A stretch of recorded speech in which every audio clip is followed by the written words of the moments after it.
राजू एक छोटे से शहर में रहने वाला एक साधारण लड़का था। उसका पिता एक ऑटो रिक्शा चलाता था और घर का खर्च बड़ी मुश्किल से चलता था। माँ घरों में सफाई का काम करती थी। उनका एक छोटा सा टूटा फूटा मकान था जिसमें छत से बारिश टपकती थी और दीवारें सीलन से भरी होती थी। पर राजू अलग था। उसकी आंखों में एक चमक थी, एक सपना, एक ऐसी आग जो हालातों के अंधेरे में भी बुझने को तैयार नहीं थी। वह बड़ा होकर एक सॉफ्टवेयर इंजीनियर बनना चाहता था ताकि अपने परिवार को गरीबी से बाहर निकाल सके। एक दिन स्कूल में एक कंप्यूटर वर्कशॉप हुई। राजू ने पहली बार कंप्यूटर को छुआ। स्क्रीन की चमक, कीबोर्ड की खटक, सब उसे किसी जादू जैसा लगा। उसी दिन उसने खुद से वादा किया, मुझे भी ऐसे कंप्यूटर पर काम करना है और एक दिन मैं खुद ऐसे वर्कशॉप्स करवाऊंगा।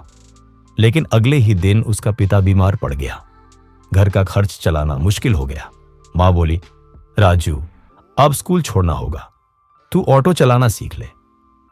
राजू की दुनिया जैसे रुक गई। वह कुछ नहीं बोला, बस चुपचाप बैठा रहा। सपनों की सड़क पर गरीबी की दीवार खड़ी हो गई थी। स्कूल का computer teacher mister Arora Raju की हालत समझते थे। एक दिन उन्होंने राजू को रोते हुए देखा।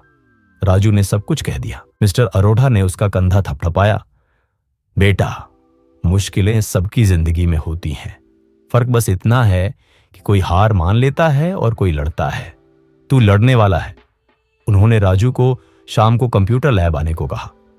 वहां वे उसे फ्री में पढ़ाने लगे। अब राजू दिन में काम करता और रात में पढ़ाई। सुबह 4 बजे उठकर दूध की डिलीवरी करता, दिन में चाय की दुकान पर काम और शाम को कंप्यूटर सीखने लैब में। धीरे धीरे वह कोडिंग, HTML और पाइथन जैसी चीजों में माहिर हो गया। कंप्यूटर उसके लिए अब सपना नहीं, साधन बन चुका था।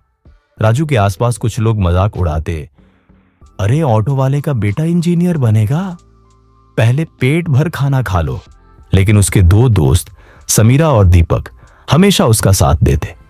वे नोट्स शेयर करते, पुराने मोबाइल पर टाइपिंग प्रैक्टिस कराते। 12वीं के बाद राजू को एक स्कॉलरशिप के लिए इंटरव्यू देना था, लेकिन उसी दिन उसके पिता की तबीयत अचानक बिगड़ गई। घर में दवा के पैसे नहीं थे।